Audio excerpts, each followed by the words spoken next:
Hello everybody, can you hear me? Can you hear us? Yes. Okay, and do you understand English? I hope so. Because we don't speak Serbian, actually. Unfortunately. So we want to talk today about improbable research. We will explain what is improbable research. But first of all, first we want to introduce ourselves. We are from the University of Duisburg-Esen. This is located in Western Germany, so close to the Dutch border. It's quite a large university with almost 40,000 students. And there we usually work on subterranean rodents. So these African morats that you see here on the slide, we have about 400 animals in our animal facilities, and these are fascinating animals. We could give a talk only about these rodents. They live in groups, they live underground, they excavate their tunnels by themselves, so really wonderful creatures. But as being zoologists, we not only work with mole rats, we also work with cows, and during the last years I have worked with foxes. And we didn't say our position somehow, yeah. I just finished my PhD recently, and Sabin is an assistant professor at our university.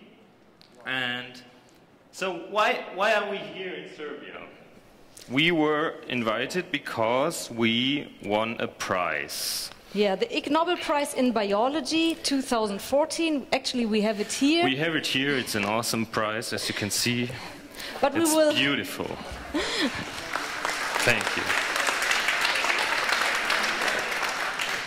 But maybe you don't know what is the Ig-Nobel Prize and for what do we get the prize. We will tell you later. So first of all, what is the Ig-Nobel Prize? Here I have to introduce Mark Abrahams because he invented, or he's the founder of the Ig-Nobel Prize, the Ig-Nobel Prize ceremony, and he's also the editor of the Annals of Improbable Research. He wrote 2 books about the improbable research, very funny stuff to read. And yeah, now the question is, who can get an Ig-Nobel Prize? So basically, what are the preconditions? Every researcher could win an Ig-Nobel Prize. There are just 2 preconditions that have to be met by their research. The first is, it has to make you laugh. The first time you read it, you have to laugh immediately. The second precondition is, you have to think about this research afterwards. And yeah, well, how do you get nominated then? Yeah, how to nominate? Anybody can nominate any scientific study, and each year about 9,000 nominations, or the Ig-Nobel board receive about 9,000 nominations. You can also nominate yourself. Approximately 10 to 15% of the nominations are self-nominations, but the chances are not so good if you nominate yourself, because only 2 Ig-Nobel prizes were given to self-nominated researchers. Dakle, Ig-Nobelova nagrada je jedna od nagrada koja mora da zadovolji 2 uslova. Prvi je da vas nasmeje naslov i drugi je da onda posle toga razmišljate o tome. Svake godine se nominuje preko 9.000 ljudi. Okay. And the prizes are given in 10 categories. These categories are not fixed, so they can slightly change, and also the researchers do not have to work in this category. For example, in this year, the prize was given, the art prize was given to a neurobiologist because she was involving in her study pictures, ugly pictures that induced pain. And if the people were looking at a nice picture, when they were shot with a laser beam into the hand, the pain was not so bad. So where do you get the prize? Once you're nominated and invited and you really achieve the prize, it's always, there's once a year, there's a ceremony at the Harvard University in Boston in the United States. The university has a famous statue of the founder of the university, John Harvard. Yeah, but and we recommend you, or no? Yeah, there's a tradition that all the people that go to Harvard University touch the foot of John Harvard's statue, and you see that the foot is already golden from all the touching. But we would recommend you not to do this, because there's another tradition. New students at Harvard University have to pee on this foot. So if you have the chance to go to Harvard, don't touch the foot. It's not bringing you any luck, I guess. Definitely. But let's have a look at the Sanders Theater where the ceremony takes place. It's a big theater. About 1,100 people can fit into this hall, and it's a very lovely atmosphere there. Yeah. So, and now let's see. So each year, the ceremony has a certain topic. So this seems random somehow. During the last years, the topic were like force or bacteria. And this year, the theme was, as you see, food. And there's also, in addition to giving the prizes and all the acceptance speeches, there's a lot of culture. So there's researchers giving concerts before the ceremony, there's researchers giving a concert during the ceremony, and there's a mini opera, and we will show you later a short snippet of this mini opera. And there's one particular funny part. That's the 24/7 lecture. It's called 24/7 lecture because the researcher, it could be, for example, a real Nobel laureate who gives this lecture, he has to give a technically correct description of the subject within 24 seconds. And almost no one understands what he's talking about. And afterwards, he has to explain it in only 7 words. And this explanation should be understandable by everyone. Yeah. We'll just demonstrate this with this year's 24/7 lecture given by Erih Paskal, a Nobel laureate for economics. And he explained economics, which I have no idea of, in 24 seconds. And I would just try to repeat his speech. And you can read with me and try to get it in 24 seconds. And I'm the referee. On the picture you also see the referee who will take the time, and if he doesn't make it, I will box him. And if I do make it, she will box me too.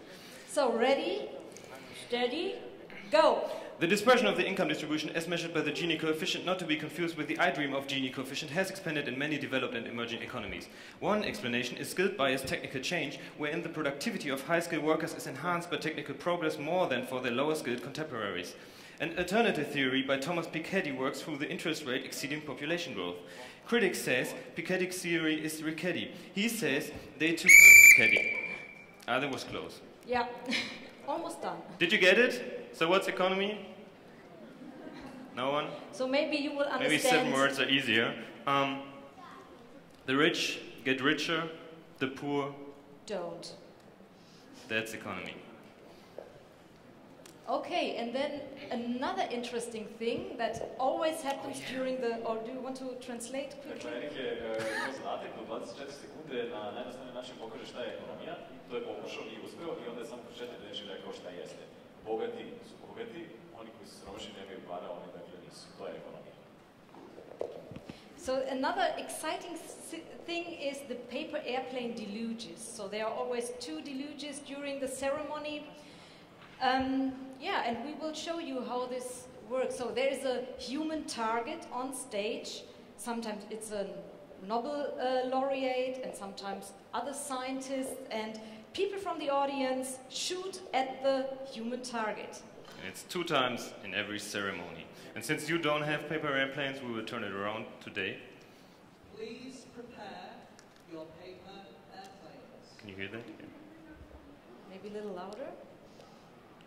A reminder, please aim for the designated target. Safety first, people, safety first. The countdown begins in T-7 seconds. T-5, 4, 3, 2, 1, commence! Let's throw at you.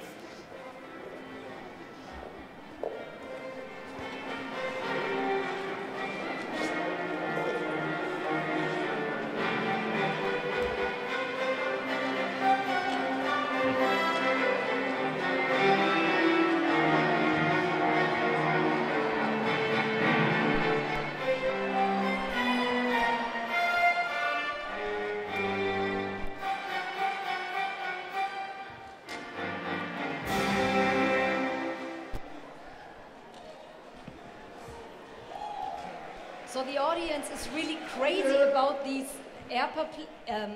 paper airplane delusions, and they all have their paper airplanes prepared and throw it to the target. So really crazy Ig folk. As you see here, we took some pictures. There are people wearing crazy hats or having an arrow through the head. And there are not only crazy people in the audience, but also crazy people on stage.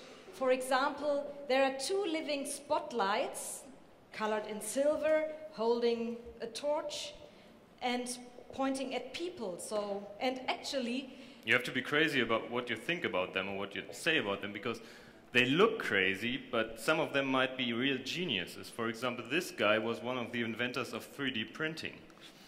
So, be careful. And of course, also the winners have to be somehow crazy to go there to Harvard.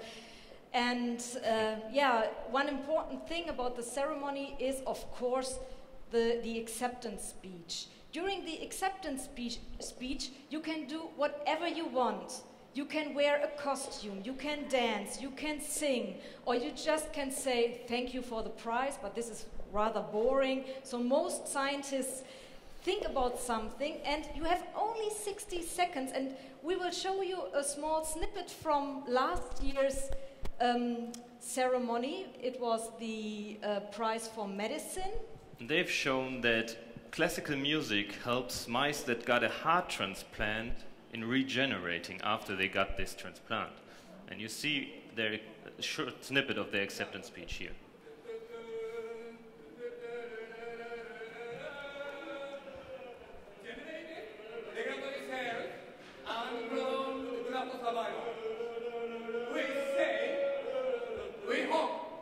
So as you see, no rules, no real rules, just one important rule: not longer than 60 seconds. If you don't stop after 60 seconds, we will just... Yeah, this young lady comes to the stage and she will stop you. How can an 8-year-old girl, it's always a girl, she's called Miss Sweetie Pooh, how can she stop a scientist, a renowned scientist? And she does it by saying one sentence, and she repeats it until the scientist stops, usually very quickly. Oh, I'm sorry. Please stop, I'm bored. Please stop, I'm bored. Please stop, I'm bored. She repeats it on and on until you stop or you give her some stuffed toys or whatever. But she will go on and on. So, Kada dobijete neku nagradu, onda se kao i naravno na klasičnoj Nobelovoj nagradi održava, to jest odvija se i govor, prosto pobjednika, tako. U ovom slučaju on ne sada traje duže od 60 sekundi i može da bude koliko želite kreativan. Ukoliko traje duže, dođe do devojčice i prekine vas tako što kaže alo bre, smorio si. A, dakle, govor može biti kako god vi izmanirate. Ono ste vidjeli, dakle, profesora koji je radio disertaciju na miševima i pretpostavio da se oni bolje uporavljaju ukoliko se pušte klasična muzika. Thank you. So, of course, there's also a prize. You have already seen our prize. This year's theme was, as you can see, was food. So the prize always reflects the theme of the year. In this case, for example, in last year it was force, and you see the hammer. But you do not only get this prize, which is wonderful, but you also get a certificate. That's okay, but this one is special because there's signatures of 4 actual Nobel laureates on this certificate. yeah, and we also got some money. Should we tell them how No, much money we got? let's skip that.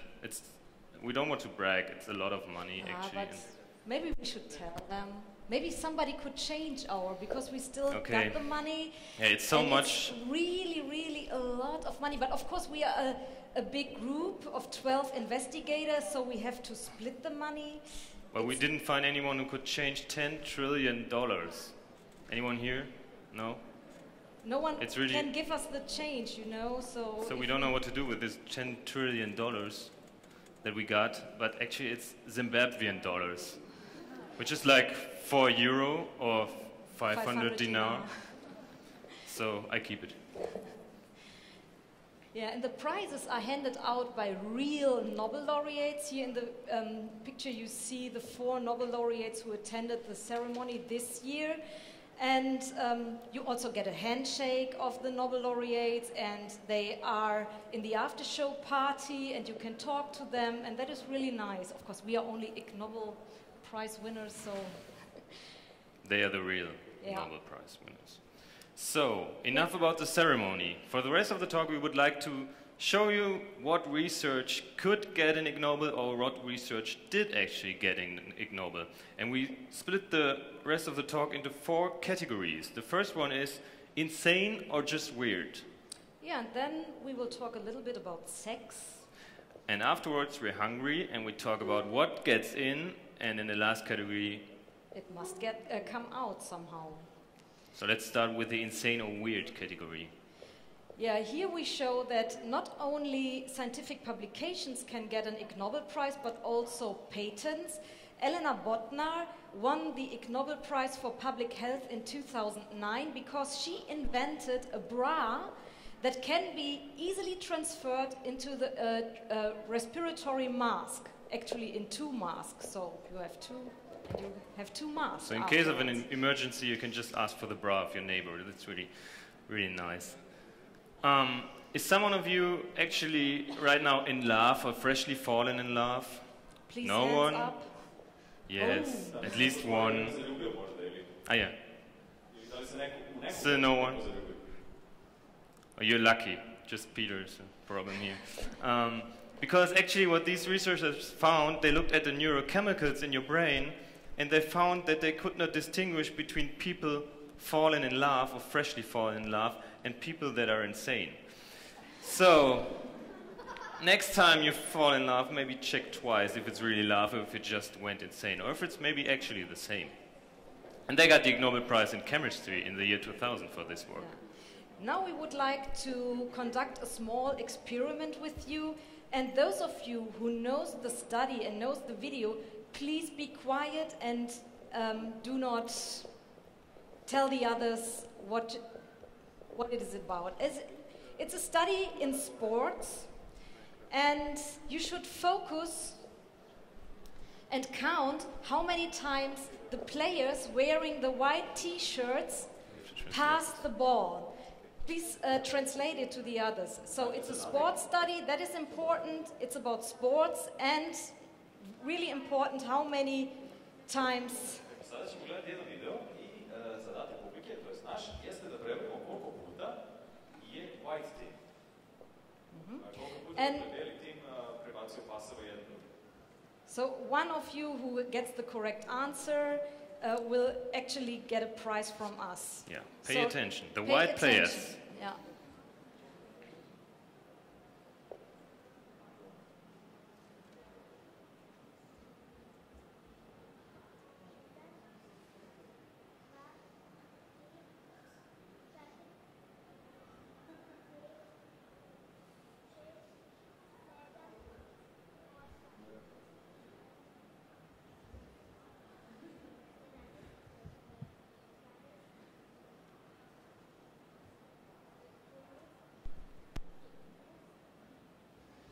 Okay. So what is the correct answer?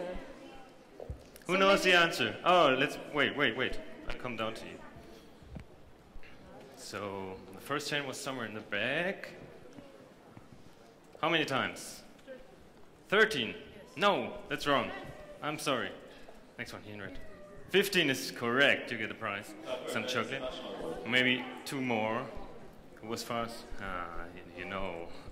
You knew 15, right? Someone else, you come. No, the girl.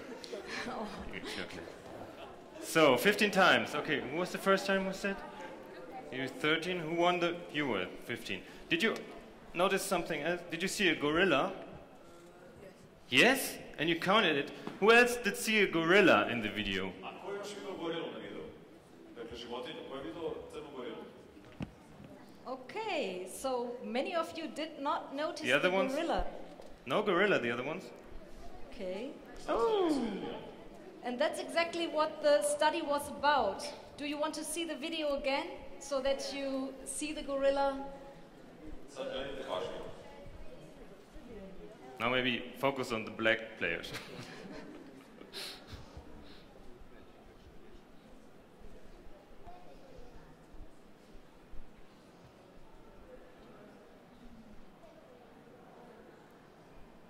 This time there's no gorilla.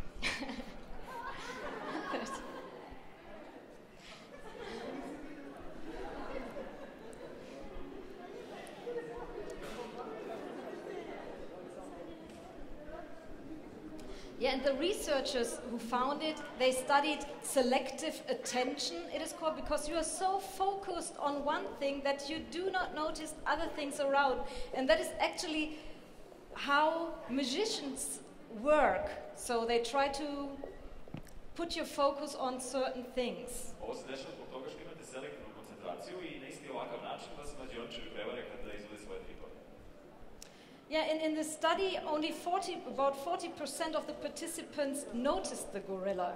And that brought the researchers the Ig-Nobel Prize in Psychology in 2004.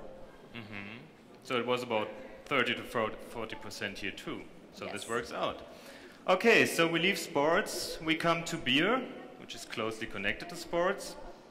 The Ig-Nobel Prize in 2013 for psychology was given to a study which was funnily called Beauties in the Eye of the Beer Holder. People who think they are drunk also think they are attractive. So what these researchers did, they went into the pub, what researchers like to do, and they asked people how many beers they have drunk. And afterwards they also asked them how beautiful they think they are. And those people who had more beer also thought they were more beautiful. A dakle, u ovom istraživanju u 2013. pobedila je nagrada iz psihologije koja se bavila istraživanjem, gde je naslov tog grada lepote u oku onoga ko drži pivo. I zapravo ljudi koji piju pivo misle da su mnogo privlačeni nego što zaista jesu. I u tom radu se dakle vidi da kada što više da popijete, to mislite da ste više privlačeni drugi. And in the second experiment, the researchers went even further. So they went to a beer tasting, and some of the participants got alcoholic beer, and the other half non-alcoholic beer. One half of each group were told that they had an alcoholic drink, the other half was told that they had a non-alcoholic drink. So even if they had alcohol, they were told that they had no alcohol, and the other way around in the group with the non-alcoholic drink, some people believed they had alcohol. And in the end, they should give a speech and should rate themselves. How good were they? How attractive or funny were they in that speech? And those people who thought that they had consumed alcohol rated themselves higher, even though some of them did not have any alcohol at all. I u drugom eksperimentu zapravo su dali, podeli su ih u dve grupe, dakle ispitanike, jednim su dali pivo sa alkoholom, a drugima pivo bez alkohola. Sproveli su ponovo istraživanje, nisu im to rekli, ispostavilo se da čak i oni koji nisu pili pivo sa alkoholom su imali mnogo veće mišljenje o sebi, što znači da alkohol nije imao uticaj u ovom istraživanju. Good.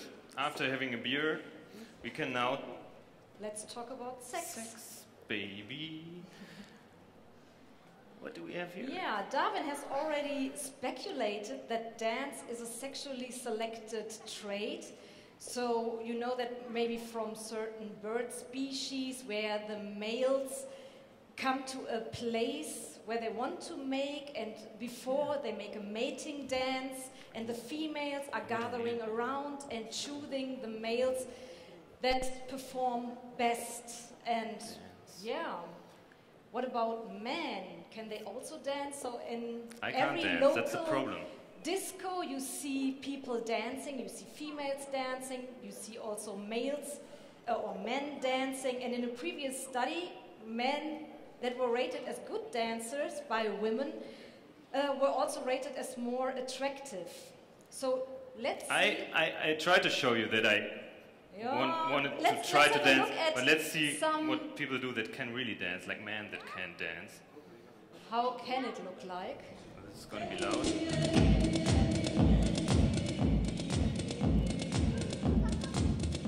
I'm looking at the faces.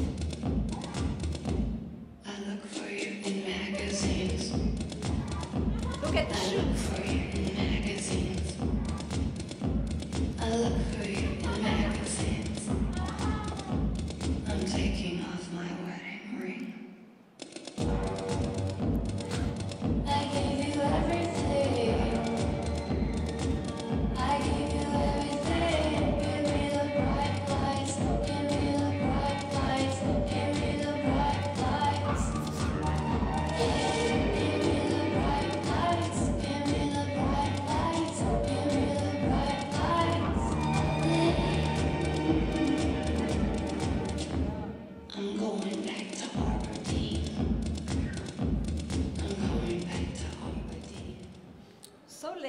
what do you think about these men dancing in high heels? Do you find them attractive?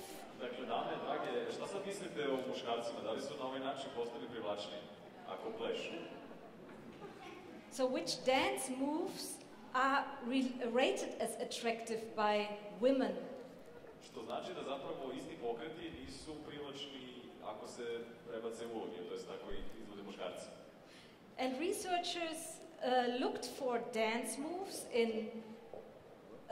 in men, and they created avatars, some that were rated as good dancers and others that were rated as bad dancers. I will show you the good dancing avatar. So the only thing I get from this is that you should use your arms to spread around, and you should use your right knee. Yeah, and because those dance like moves that. are rated as attractive, which are spacious, that are Only I used to very dance level, like that. and the legs, and especially the right leg, should be flexible and agile.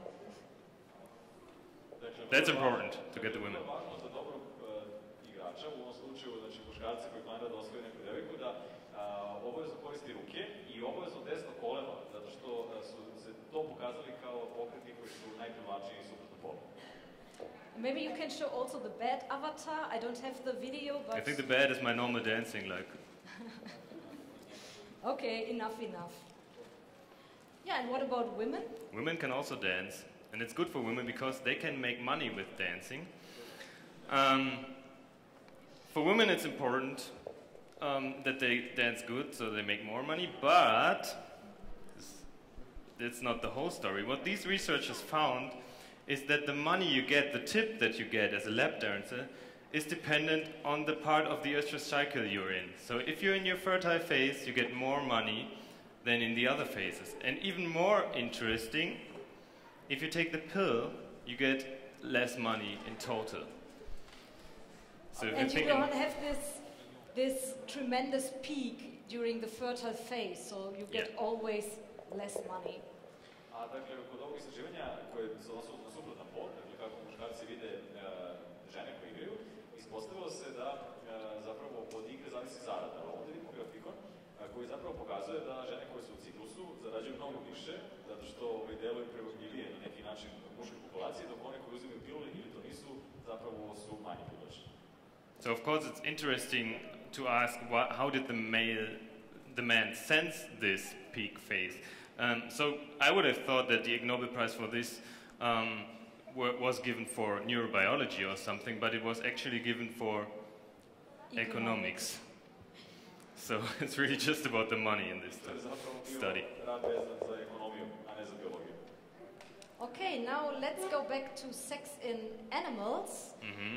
As biologists or nature lovers, you try to go out as often as you can, and as we already discussed, we like beer. And sometimes when you're out in the woods, maybe you have an empty bottle of beer and you're thinking about just throwing it somewhere. And of course you know that you shouldn't do this, but this study gives you another reason why you really must never throw a beer bottle in the environment. Yeah, because the Australian researchers found that certain beetles, Australian beetles, try to copulate with this beer bottle because for them it represented a super female. The color was matching and also the surface of the beer bottle, and the beetles continue to copulate with the beer bottle until they die. Some got even gnawed on by ants, and yeah, they simply died. So don't throw your bottles away. Do we need to translate it? Dakle, u Australiji su istraživači vidjeli kako recimo jedna konzerva ili posle piva, ostaci kako mogu da naprave veliki nered u ekosistemu, a desilo se da su neke životinje, odnosno neke bube, prerasle svoje dimenzije, konkretno za ženke, a za mužike je značajno to da su imali neko oštećenje, dok god nisu našli uslovi vezani za život van piva, van konzerva. Okay, so this is not the only case that males think that things standing in the environment are females. This is a case of an elk loving a statue, I would say. And maybe some of you might know this, what I call a kitchen lover turtle. It's a turtle that is into Chinese food somehow.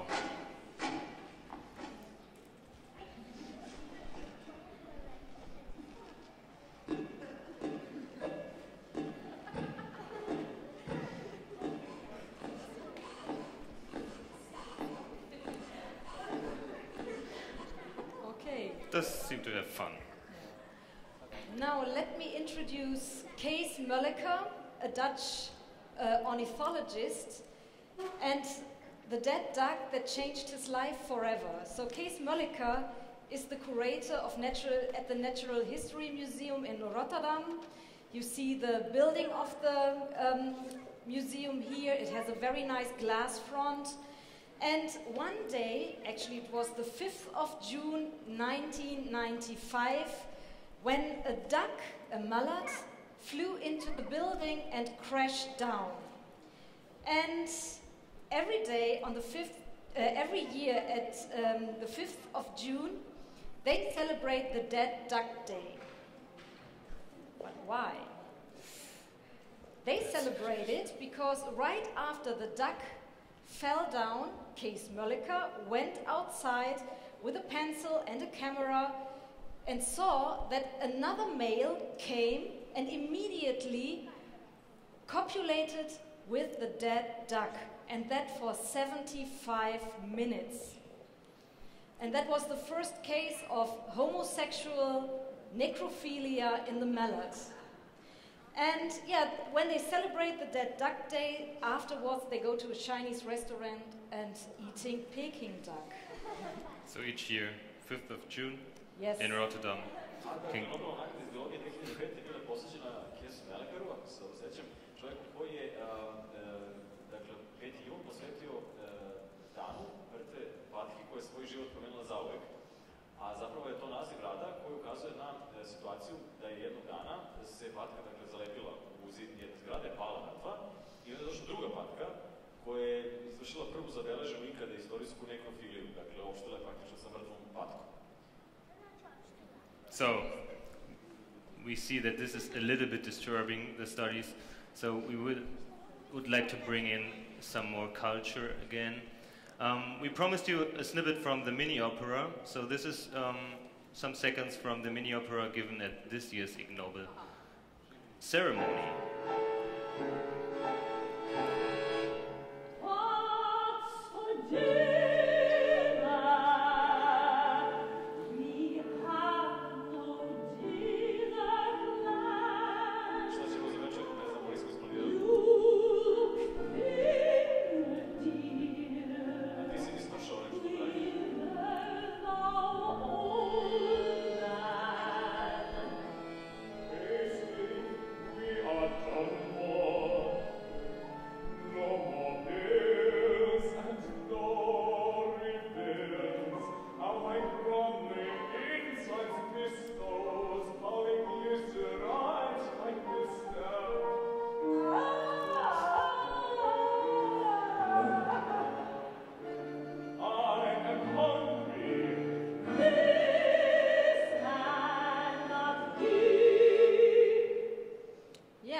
To the next topic, hunger, or what gets in. I'm hungry too now when I see this picture.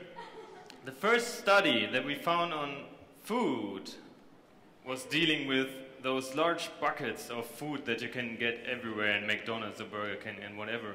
And these guys around Brian Wansink, they were interested in how does the amount of food that you eat relate to the size of the bucket that you have in front of you. So what they did is they invited people into the cinema, they gave them free popcorn, and the popcorn was either given in a small, medium-sized package or in these really large ones. And the popcorn was either fresh, good popcorn, or very old popcorn. 2 weeks old popcorn, it tastes horrible. And what they found is that those people that had the large buckets, irrespective of whether the popcorn was good or bad, they ate lots more of the popcorn. So it's really dependent on the size of the bucket and not only on the taste of how much you eat. And they did another study which was even more impressive. Yeah? A u ovom istraživanju, dakle, naučnici su prosto napravili eksperiment, proveli, dakle, u pozorištu, odnosno bioskopu, podelili su ih u više grupa, tako što su davali, dakle, različite činije, to jest kofe sa kokicama. Jedne su bile ogromne, a druge su bile male. I također su se razlikovale po kvalitetu, u velikim su bile, dakle, veoma bajante, dok su se sveže bile u malim. Ispostavilo se da bez obzira što su ove manje sveže, da se mnogo više jeli oni koji su imali veće kofe, što znači da je zapravo unos hrane u ovom slučaju zavisi isključivo od količine koja je bila omogućena da se jede, a ne od samo kvaliteta. And Brian Wenskin, he had a lot of studies where he asked the people, had enough?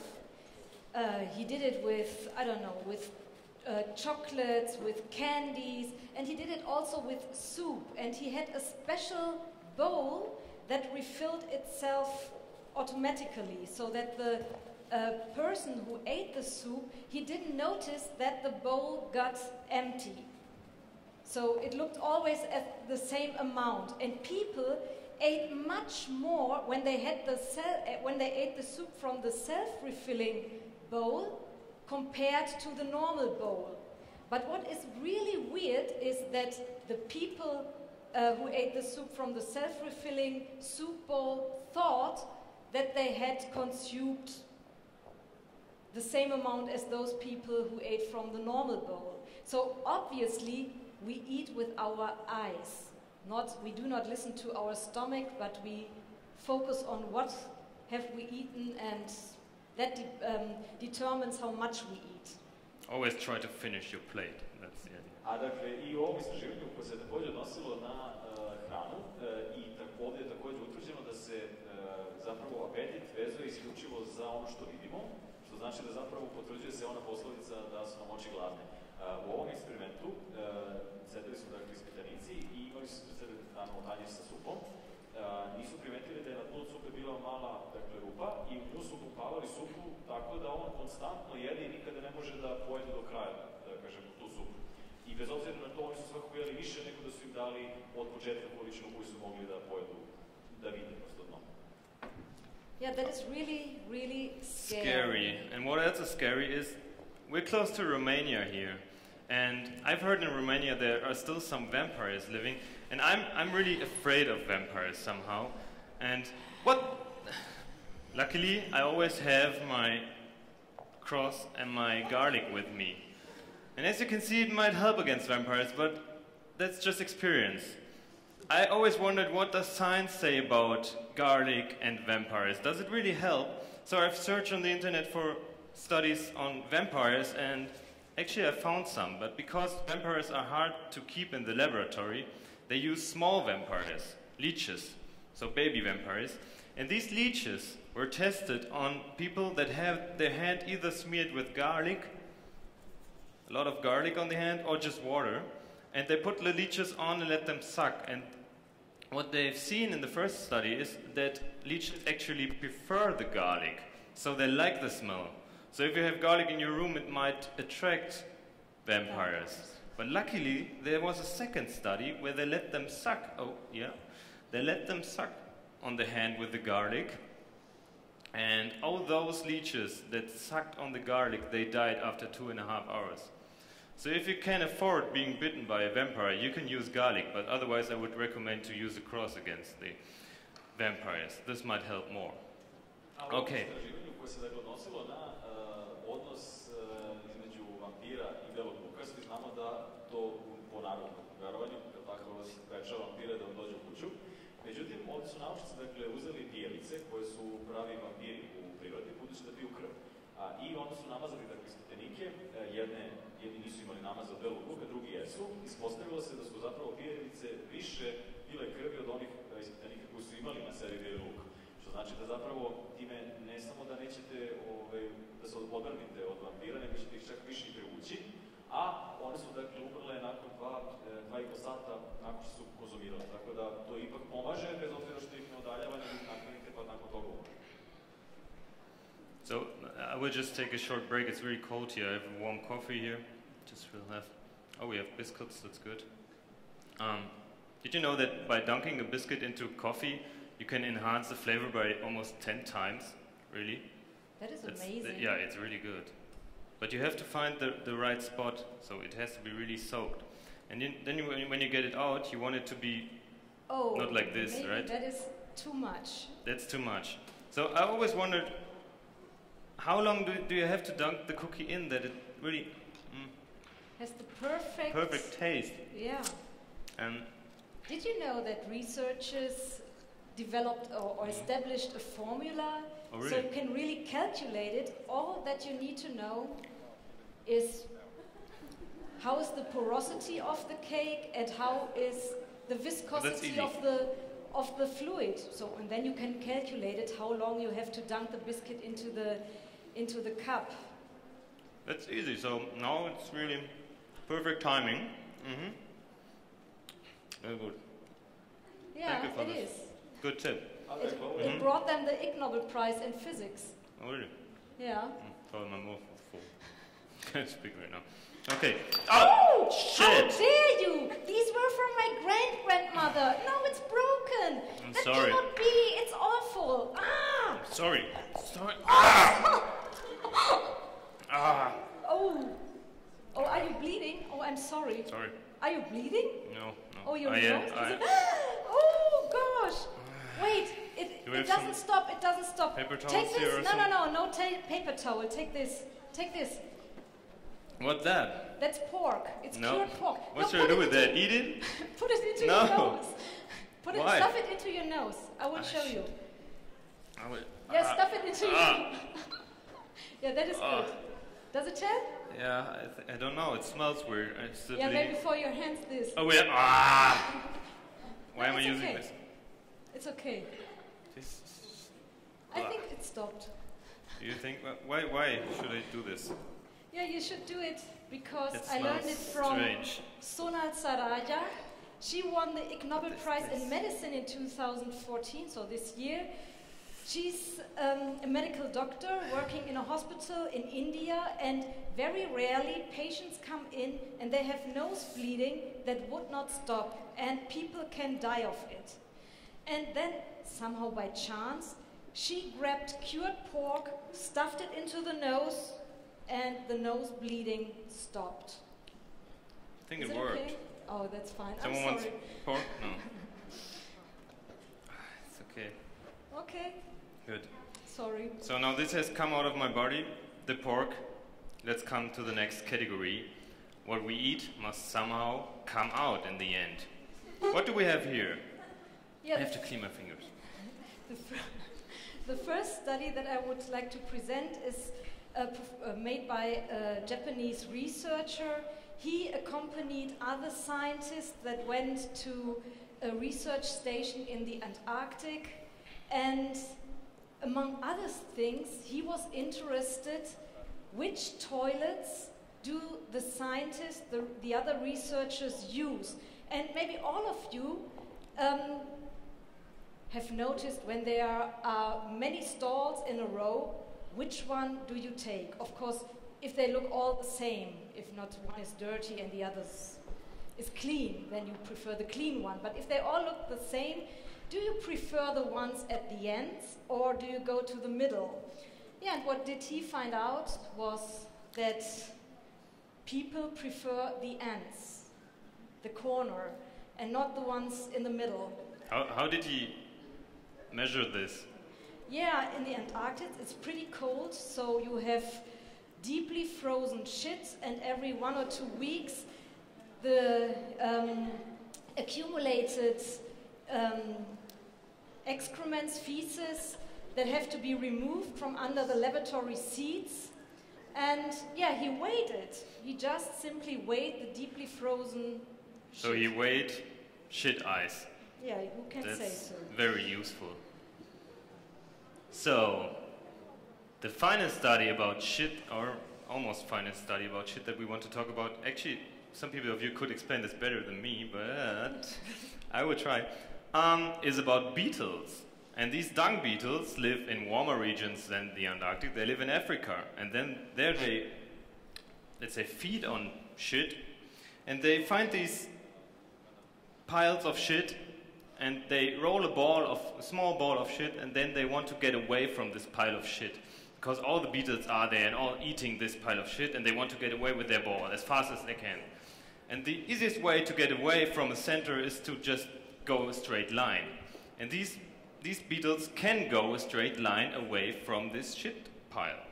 And the question these researchers from Sweden and from Africa asked, how do they manage to go a straight line? How do they orient? And what they found is that they use the stars, or even better, they use the Milky Way to orient away from this pile of dung.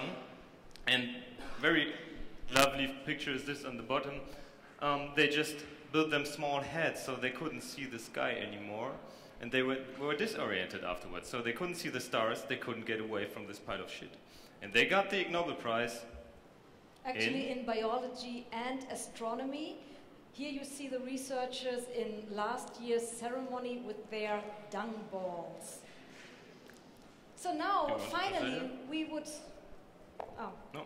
Okay. Finally, we would like to present our own study. What did we get the Nobel Prize for? It fits in the same category, so we also observed animals dealing with shit somehow. It's called Dogs Are Sensitive to Small Variations of the Earth's Magnetic Field, so that does not include shit at the first place. It was published last year, and since then, maybe because shit is included, it got a lot of hits in the internet. So around 1 almost million people read or paper. accessed the paper. And what did we do? Well, we measured the orientation the dogs adopted when either peeing or pooing. And we would like to show you a small demonstration how we did it. Just how this looked like. Pascal is a dog.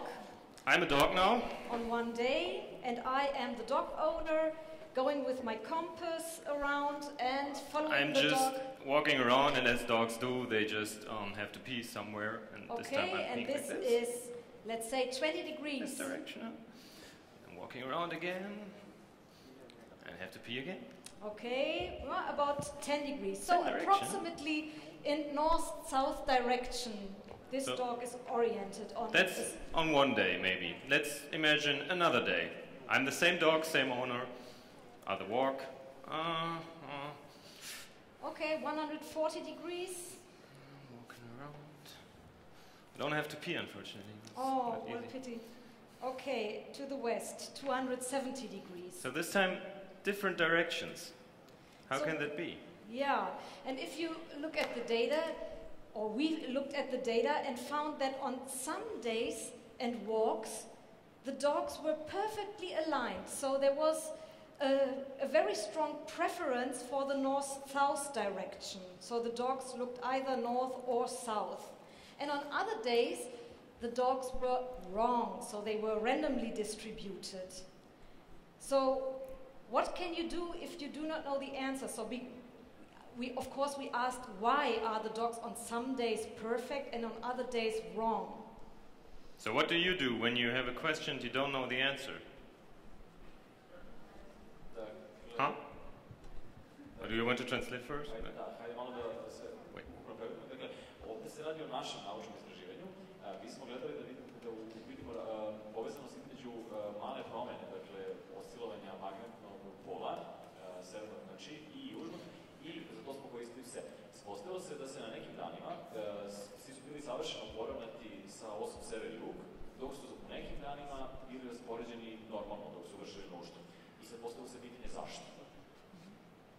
So unfortunately, we could not ask the dogs, but we could ask Google. Even And as that's what scientists. we, That's what you even do. as scientists. And so when we entered the dates for the when the dogs were disoriented, we noticed that on some of these days there were solar flares, and these solar flares disrupt the Earth's magnetic or influence the Earth's magnetic fields. We can think of this like imagine a water surface, like a pond or a lake or the sea. On some days, there's no wind at all, the water surface is flat, no waves. On other days, there's some wind, there's a breeze going, you have some small waves. And on even other days, you have a large storm and there's huge waves. And the same holds true for the magnetic field. On some days, at the top, it's flat, more or less. On some days, there's some waves, and on other days, there's large storms. So what did we do in our study? We asked 50 dog owners to go out with their dogs and take a pencil and a compass and notice the direction in which the dogs were peeing or pooing. So in total we had 70 dogs of different breeds, of different age. We also noted, or they also noted, the weather, the time, and the dogs went out at 40 localities in the Czech Republic and in Germany. So in total we had 1,900 defecation events, so when the dogs were shitting, and 5,600 urination data.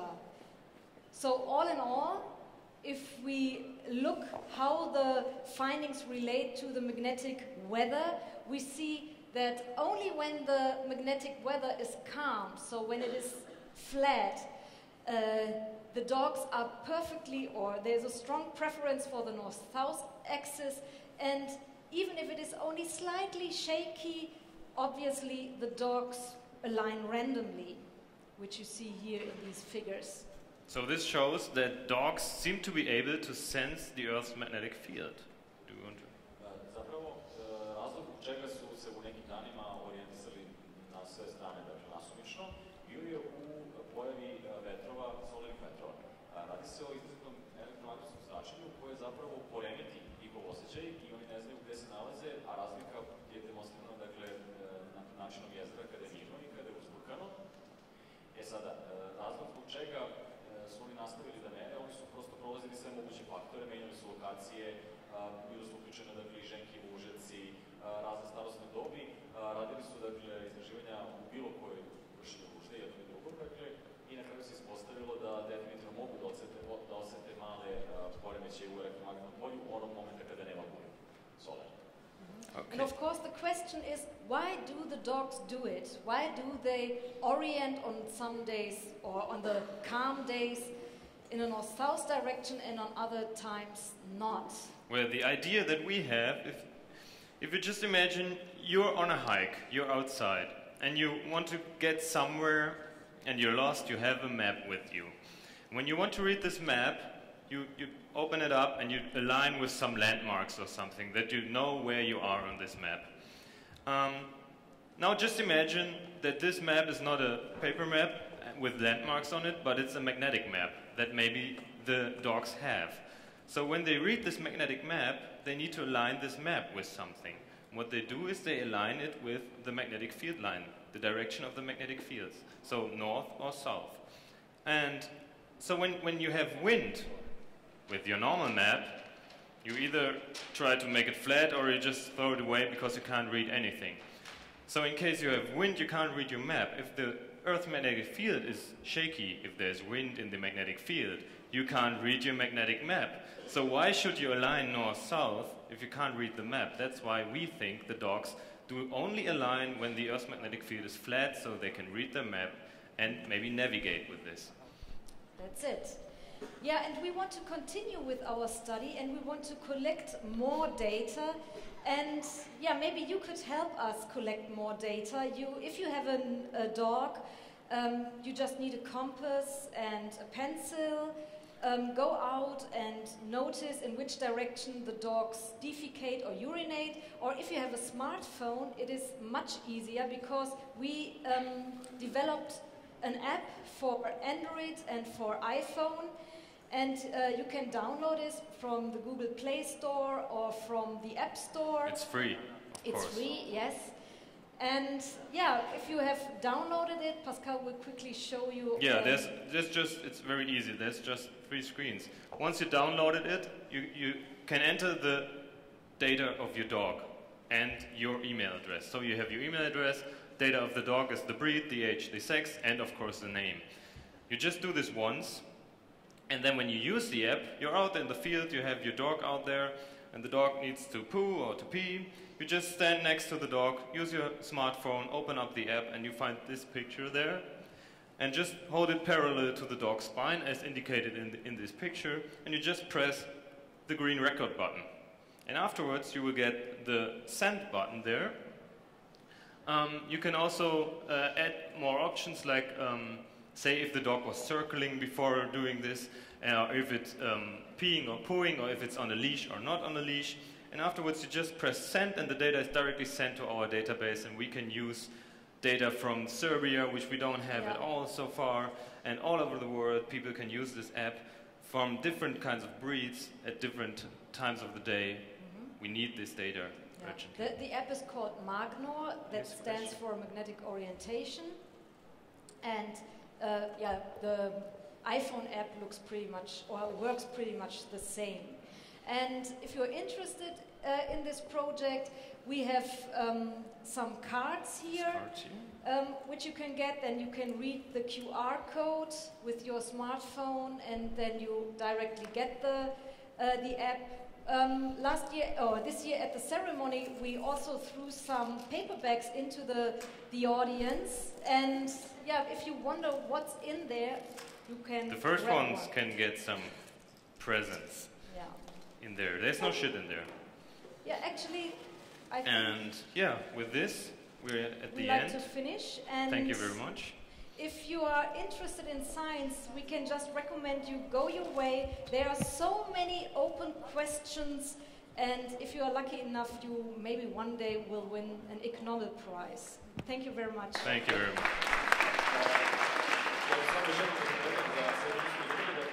Ispostavilo se da psi rade orijentaciju iz prostog razloga što i kao i vi kada imate kartu i kompas, vam ništa ne znači ukoliko ne znate da prepoznate neke pejzažne repere. I ovo se ispostavilo kao razlog zbog čega su psi morali da vrše nuždu na takav način da bi se bolje snalazili u prostoru, a sami znate da oni time što vi vrše nuždu i obeležavaju na neki način teritoriju. Ovdje smo videli dakle i aplikaciju, pošto se istraživanje nastavlja, u pitanju je Android i iPhone aplikacija i dakle Sabin i Paskal su vas pozvali da ako želite da učestvujete u istraživanju, a svakako je dobro, pretpostavljam da vi imate tako, ako ne vi konkretno, ali možda neko u vašem okruženju pucaju prosto bilo koje vrste, bilo kog pola, i da onda samo prosto uslikate, da ih pošaljete finalno, znači kada se, definitivno postaje vaš ljubimac i da na taj način dade doprinos da razviju nadalje svoje istraživanje. Thanks. Još jedan aplauz naravno za naše goste. Do you have any questions? Da, bilo bi nam sad... This question. Okay. Does it exist in our country? Okay. We can't hear you. I'm sorry. Does it exist in our country? Because I have 2 dogs and does the application exist in our country? Yes, you can download it in the Google Play Store or in the App Store. Yes. Maybe give him directly this. So. There's another question. There's another question. Use the little sister instead of dog because I don't have a dog. What? You use? You want to use your little sister? Great. Yes, you can use her. But only if we didn't say that, but you can do this. If she's freely exploring and not on the leash, so. But just type in the correct breed then. Yeah. Should be my sister. Great.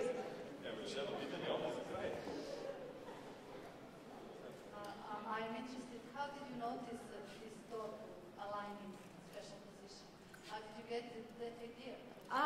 First we wanted to, because we have other studies where we noticed the magnetic alignment, for example, of cattle, of roe deer, of red deer, of landing ducks, of foxes.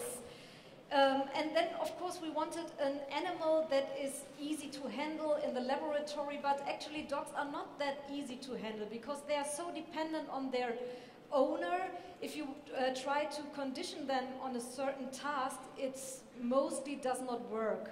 So that was the first idea. Or if you want to note the resting position of the dog, so the architecture is influencing the dog behavior. And then we were looking for a behavior that is, that the dogs do every day and independently of the owner.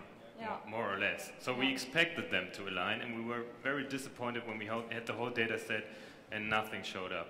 So then we asked the question, maybe there's some more factors involved, and we found that this shaky magnetic field seems to influence them. Okay, još jedan veliki aplauz za Paskala i Sabin.